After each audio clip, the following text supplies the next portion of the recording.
everyone. Welcome to Who's Who and What's New in 2022.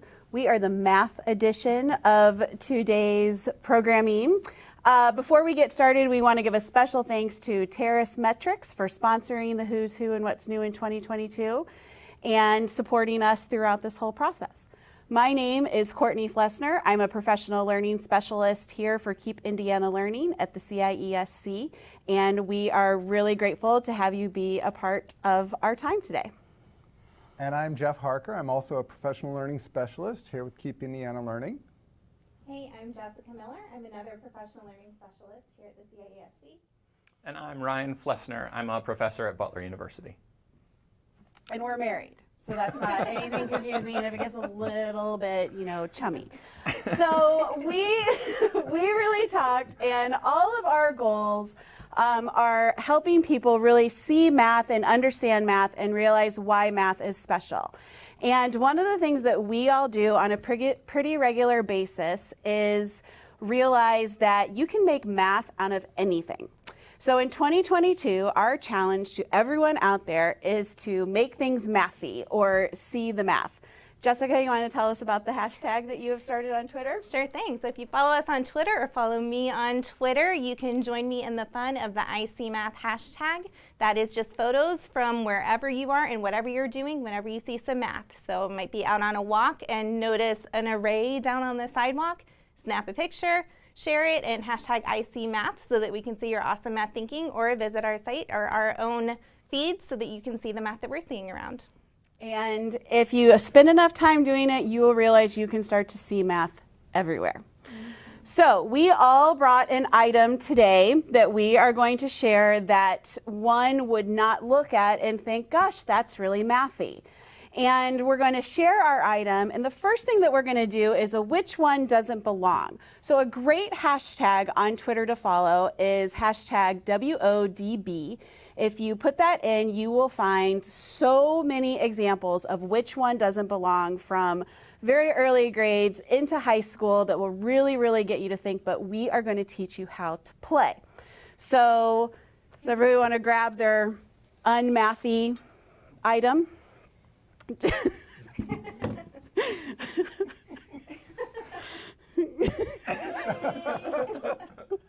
So, Jeff, do you want to just give like a brief description of what yours is?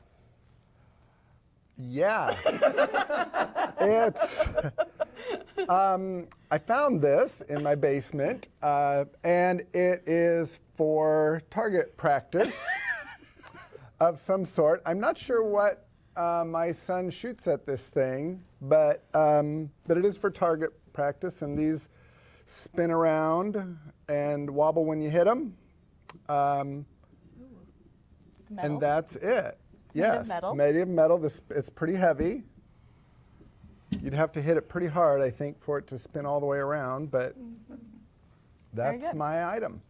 My item is my son's stuffed animal, Draymond. This is a green dinosaur. It's very cushy and fluffy. He does not know I brought it today, so when he watches this, that will be really fun for him to see. It is wearing a Tampa Bay Rays wild card t-shirt that no longer fits him, so now he is wearing it. That's his favorite Major League Baseball team, and this is Draymond. Ryan? I brought our family can opener from Target circa mid-90s, which sometimes works and sometimes doesn't. The kids have a lot of fun trying to make it work or not work, but it's a pretty old school can opener. Awesome. So I'm an overthinker. I had to wait until the very last minute to pick something, or I knew I would overthink it. So on my way out the door this morning, I grabbed a candle in my favorite scent, Twilight Woods and Amber. Very good. So Ryan, do you want to describe how to do which one doesn't belong? Sure.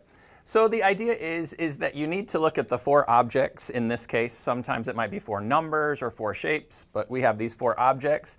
The idea is to try and figure out something that all these things have in common, except for one. So three things need to hang together in some type of a pattern, and then one will be eliminated from that pattern, and that is the one that doesn't belong. And does there always have to be just one thing that doesn't belong, or could each have a characteristic that doesn't belong? So that's the joy of which one doesn't belong. Sometimes you get different people who have different answers. So kids think that there's one right answer, and all of a sudden somebody raises their hand sheepishly and says, but I think this number doesn't belong, or this shape doesn't belong. So lots of choices, lots of options. Well, I'm looking across here, and they're 4 really different items. But right away, I'm going to say that the dinosaur doesn't belong for me. Because I put the other 3 in a category of, for lack of a better word, tool. There's a purpose behind it. And I'm not sure if Dino over here is gonna, help me change a light bulb or open a can or, improve my target practice or something like that. Valid. Although I feel like our son might say it serves a purpose as a pillow, perhaps, on his bed or something like that. Okay. But I agree You with got you. me. I actually saw the stuffed dinosaurs not belonging because everything on it is soft. There's nothing hard, no metal, no that I know of, unless you count the eyes up here. But for the most part, there's nothing hard. You see anything? The one I think doesn't belong is possibly the Target, because I think if I were to go into just any general store, like a Target or a Walmart or anything like that, I could get a candle, I could get a can opener, I could get a stuffed animal. I'm not sure that I could get a Target. I don't even know where I would find one of these other than my basement. But Jessica, you have one? I actually had a similar thought, Ryan, so I feel like I'm piggybacking off of you too much, but I was thinking in my house, these 3 items might be around, but that one would not. So I was thinking from my own personal frame of reference, that one wouldn't belong. very good. That's interesting, though. We had 3 pretty different views of what doesn't belong, even though we chose the same item for a very different reason. Yeah. Sure. And the other thing that you can do in which one doesn't belong is you can say, okay, so people have come up with reasons why Jeff and Courtney's don't belong. What could be a reason why Ryan's doesn't belong? And really challenge them to that. And if you're doing this in math class with numbers or equations or shapes or pictures, whatever it might be, you can just leave it up on the board until someone comes up with a reason why something doesn't belong. So does anybody want to challenge on why Jessica or Ryan's doesn't belong? Maybe Ryan's doesn't belong because it's the only one that would fit inside a certain size drawer if we could somehow mathematize that shape a little bit. I was going to say maybe Jessica's wouldn't belong because it's the only one that has a pretty regular shape. The rest are pretty irregular. I actually saw the circles as well. I saw the circle on the top of Jessica's, the circle on Draymond's eyes, the circle on your target, and the can. Oh, I guess the can opener does if you turn it upside down. I lied. Never mind. And it makes a circular motion. There's True. an argument there. All right. I was thinking Jessica's because it's probably the only one that smells good. That's probably fair. It does. Which the more this sits here, I'm like, let's just put that down. We're glad this is not smell-o-vision. Okay, so that is which one doesn't belong. Again, Google which one doesn't belong. It'll take you right to the website. Check out the hashtag WODB on Twitter and maybe Instagram. I've never looked on Instagram or TikTok, but it's definitely all over Twitter. Really fun activity. The other thing that we want to do is make these items mathy. So the challenge that we are always giving people is, where do you see the math? Because math indeed is everywhere, even in those things that don't appear to be mathy. It doesn't have to have numbers or shapes on it to be considered mathy. So does anybody want to make, I feel like maybe we should start with Jeff's or mine because they were the ones that immediately didn't belong. I don't know, I'm just kind of going there. So how can we make Jeff's lawn ornament mathy? If it really is for target practice, there's always like the percentages of the shots that hit the target. The distance away from the target. Sure. Yeah. Yeah. I'm thinking of the physics of how hard it hits, and then like if it spins around, like how hard it has to hit in order for it to do a spin. It'd be interesting to use different materials to hit it with and then graph and see if you could come up with some prediction about that. So I was thinking of the way it rotates around a hinge or around a center and talking about a locus of points, that sort of thing. Sure. Okay. What does anybody want to make Draymond mathy? Well, there's all kinds of statistics in baseball. So if you go with the Tampa Bay Rays T-shirt, we could connect it to baseball statistics. You could use it to compare sizes of things. Draymond's pretty big.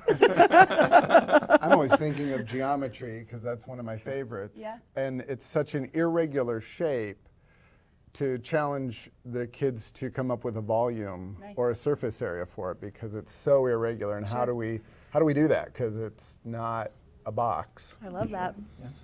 Yeah, I was thinking if you had more than one Draymond, you could do some story problems with if Draymond has 3 horns, how many do him and all of his friends have if they are each the same type of stuffed animal, dinosaur? Sure. I love the idea, though, of using Draymond as a character in a story problem. So if a teacher in a first or second or third grade classroom, however, I don't remember how old our son was when he got this, found out about his favorite stuffed toy, writing story problems about Draymond could be a really wonderful way to connect him to math. What about the can opener? How can we make the can opener mathy? Well, I instantly thought all of my answers are geometry. Is that a theme? That's good. What's your favorite? It is. I immediately thought of like circumference of the can you're opening. How many turns does it take? And is that correlated to the size of the circumference and all kinds of things there? I was thinking, sorry, Courtney, No, go. that same thing with that idea of like non-standard units of measure that could be connected with how many turns around something is for our early elementary kiddos. You can even compare it to, this is a very old can opener to a newer can opener and the efficiency of the can opener, how many turns it takes, or an electric can opener. Do they still make those? I had one of those growing up. I don't know. I was thinking just from prior experience with our kids, how many times will it take them to actually get it in? And how many minutes before they get angry and throw it across the kitchen? It could become a cool linear function over the years. How much time do they end up saving? Did you have one of those big square box ones? No, we did it all with wrong. The electric? Yes. The big square boxes? And it magnetic, like the Yes. magnetic thing? Yes, and it held the lid after it came off. Yes. We knew it was over Absolutely. when the can just would like drop. Yep, And things. absolutely. That wasn't. Yep. Handheld seems better for that job. Okay, how can we make Jessica's delicious smelly candle mathy? I'm seeing right away something to trace when I need to make a circle because I can't freehand a circle for the life of me. That immediately comes in handy. Make a nice Venn diagram, Sure. tracing those. You could do volume, and the volume or inside would constantly change as you burn the candle down. So what's the volume of the wax inside over time? Ooh, or how long does the candle burn?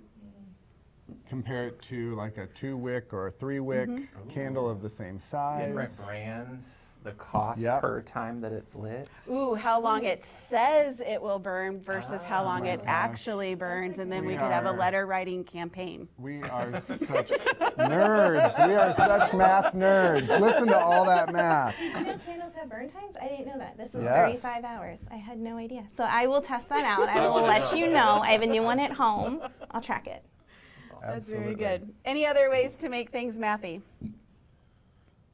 No? Okay. We also brought a couple of things to share that we're really enjoying now to take a look at, or we have in the past, or things to think about. So you want to grab something, Ryan?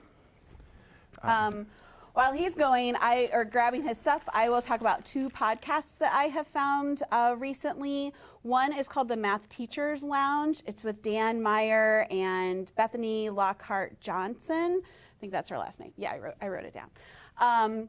And it's a pretty quick podcast. They bring on really, really great people. The most recent one I listened to was with Megan Franke, who is one of my all-time favorite rock star math educators at UCLA, and definitely worth a listen. Really good ideas, really get you thinking about math. And the other one that I just found is called Math is Figure Outable.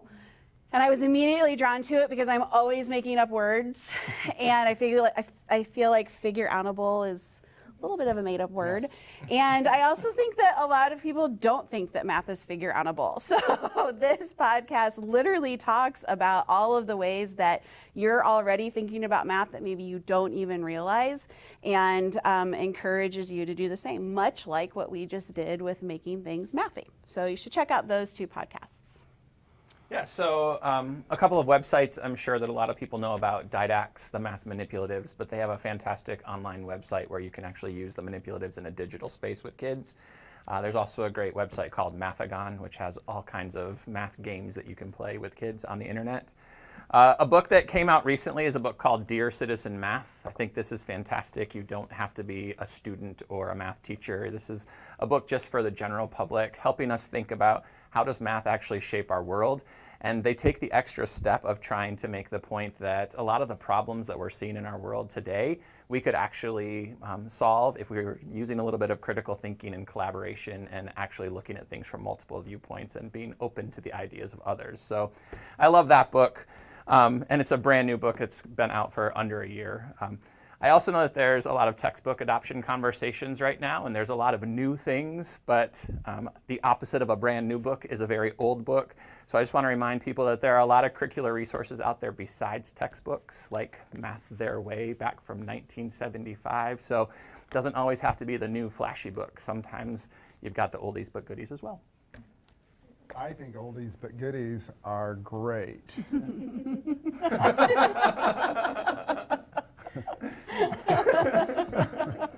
Just saying. Oh, Jeff. Do you have anything to share? Sure, could you grab me the really large Unifix cubes? Yes. Awesome. While she's getting that, I'll share a podcast. Yes. Making math moments that matter. Kyle Pierce and John Orr put this on. And what I really like about their series of podcasts is they're teachers themselves, and they don't always interview or have on their show, the big name who's written a book and is on tour. They have on their show teachers, practitioners, people in the trenches, they have a problem and they're trying to figure it out, and they help them figure it out sometimes on the show and talk through it. And so it's almost like being in on the meeting, kind of, in on the planning. So I really like their system and their delivery. I love that. Do you have any idea how they find their teachers? I don't. I'd have to do some more investigating, but I know they have them from all over. Somebody in Nebraska, somebody in New York. They just go all over the United States. So it feels, having been in the classroom so long, it just feels more real, I guess, to me. Yes. It's so much better to hear from practitioners often about what's happening in the classroom. Absolutely.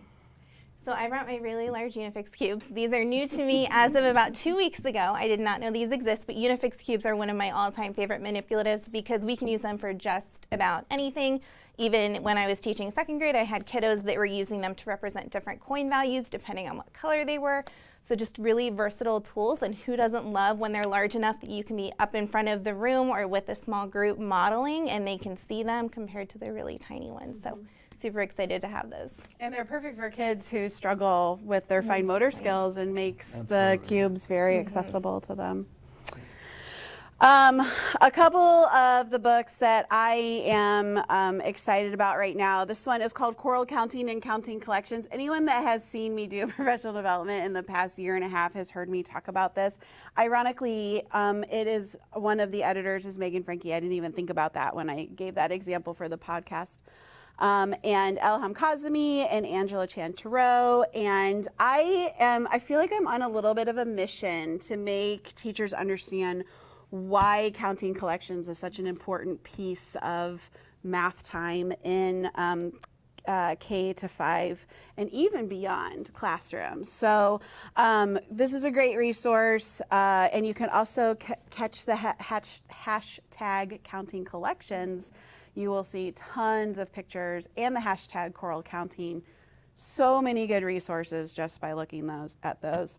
And then this is one that is new to me that I haven't even read yet, called Building Thinking Classrooms in Mathematics.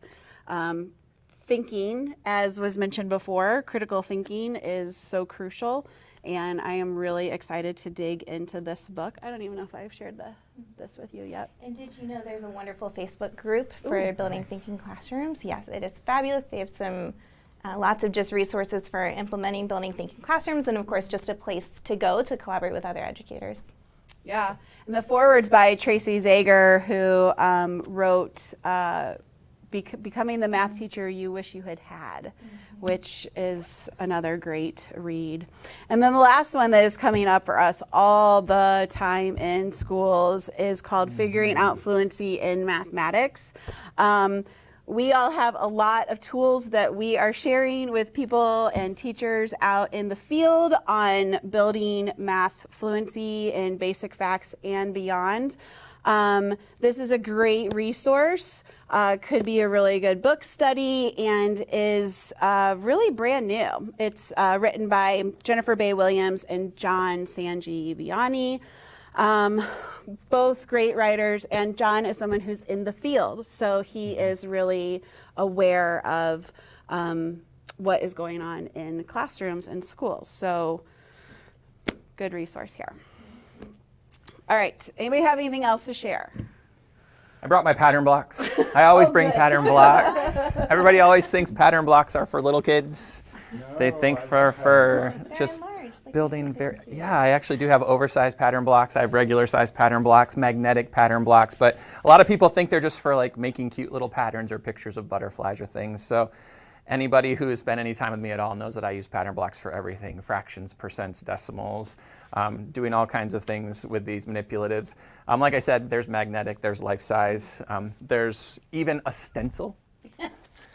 I know a lot of people don't like pattern blocks because it's hard for kids to draw them in their math journals, so there are stencils for the pattern blocks as well. So a lot of really cool things coming out for pattern blocks. One of my favorites.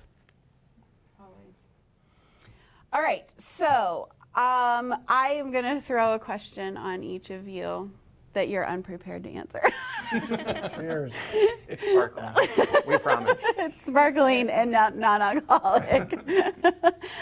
Okay, so I think we should all answer this question. If we had a wish for 2022 in the field of mathematics, beyond making everything mathy in the world around us, what would it be? Wow. You're all looking at me to go first. No, because I've gone first all day. No, then you shouldn't go first. Jessica? Okay. I was trying to think. Really, I think I forget exactly how you phrased the question, so if I answer this a little off, we're just going to roll with it.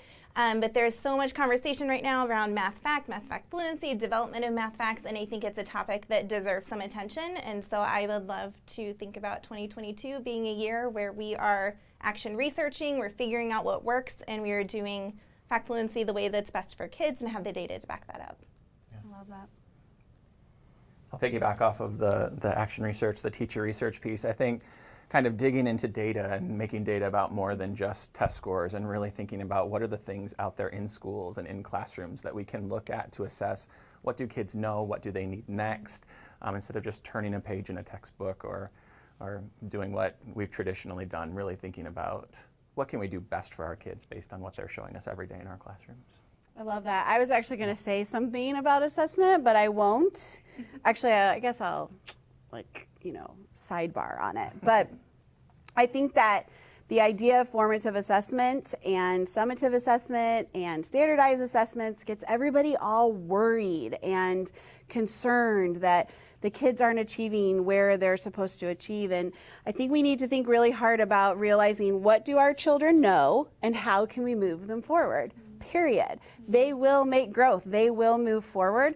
And the way that our standards are designed is they've got time. So my goal for 2022, I really think, is just helping teachers and everyone really understand what's the expectation in your grade level, why is that your expectation, and just how to make it happen. And just, you've got time and your kids will show growth. I promise you. Jeff? I think, Ryan, you said a word, traditional or tradition. And my goal, I think, for 2022 would be to be non-traditional.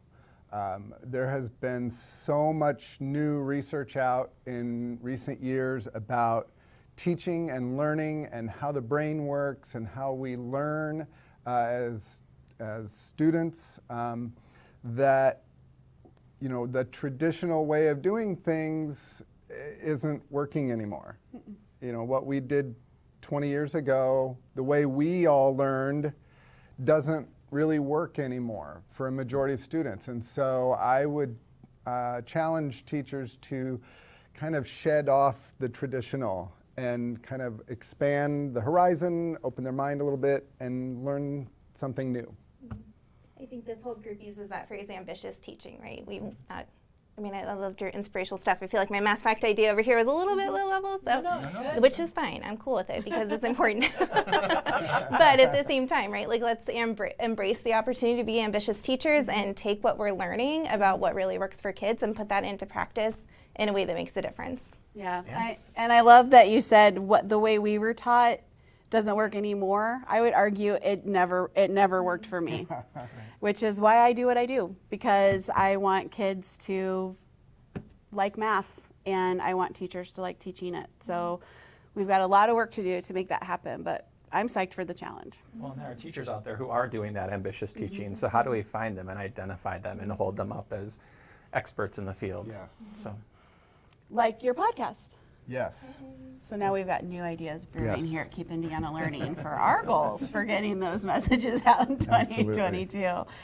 Anybody have any last things they want to add? I just think the year 2022 is a fun one because you can make all kinds of equations with the numbers or with the digits in that number. So Give us one. I'm looking at it and I'm thinking of like 2 plus 0 equals 2 equals 2. So an equation with 2 equal signs in it. So.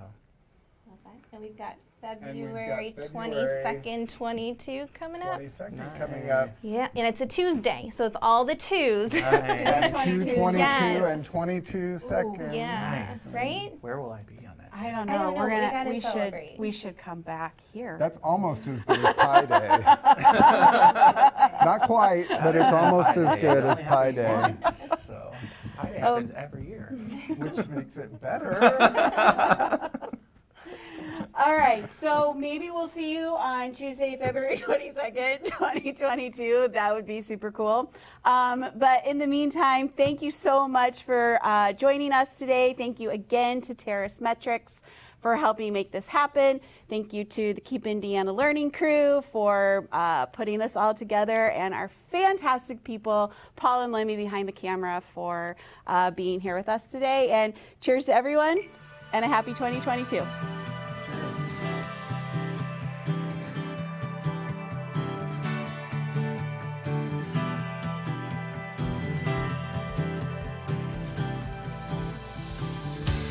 We were really moving forward as a public high school. We were trying to become trauma informed. Our school board members have always been very concerned about the well-being of the students and mental health.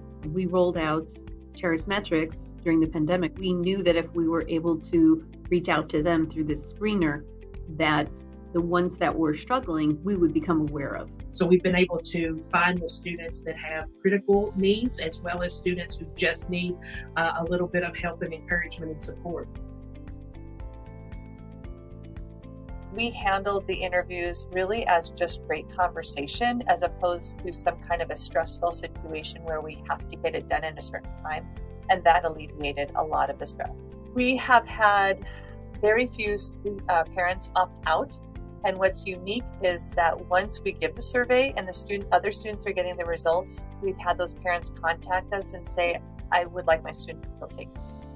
We really didn't receive any community resistance, and they would let us know if they didn't want their child to take it. But I would say we received 2 or 3 of those. We had a lot of informative sessions, a lot of question and answer opportunities that led people to be comfortable with the process. One concern for us was the amount of time that it was going to take, and we were pleasantly surprised that that was not the case, that the follow-up conversations were actually very positive and informative and actually turned out to be not nearly as stressful as we thought. It was very easy to get started with Terrace Metrics because they provided the information that we needed along with continuous support as we engaged in the process together. We could look specifically at school-wide data to look at our positives and then identify the areas we need to move forward with. Because we're using Terrace Metrics, we can now identify the students who need more mental health supports, more targeted interventions, and we have also seen a major increase in the number of threat assessments that we have conducted for students that we had no idea were struggling internally. Staff reported there were some really big surprises in terms of thinking the student was doing great, grades were great, attitude was great. What happened here, all of a sudden they're rising up to a priority 1. We were able to use the data from the survey to come up with concrete steps and tier 1, tier 2, tier 3 interventions very quickly. Honestly, I feel like the data can be trusted because I feel like it's valid and reliable. I think there has been a considerable amount of research done. It's been used in a variety of settings across the country, and that definitely adds to the validity and the reliability. Because Terrace Metrics is run by mental health professionals, we feel they understand the importance of confidentiality and protecting data that is referencing the mental well-being of young people. Absolutely, I would recommend Terrace Metrics. I don't think they would find another company that would be better to work with through this process. And I also don't think you can find another company that can be more expedient and accurate with their information and results. I would definitely recommend Terrace Metrics because of the ease of use, the speed with which you find out what students are in trouble or needing assistance that you would have no idea if you did not run through this screener with your students. The immediacy of getting your results is spot on. We wholeheartedly recommend it. We're using it. We're getting our feeder schools involved with this because we're seeing great results from this product. I would love to help others realize how easy it can be, but also how important it is to realize that we have many, many children out there who need help, but no one can tell it. And so this is critical.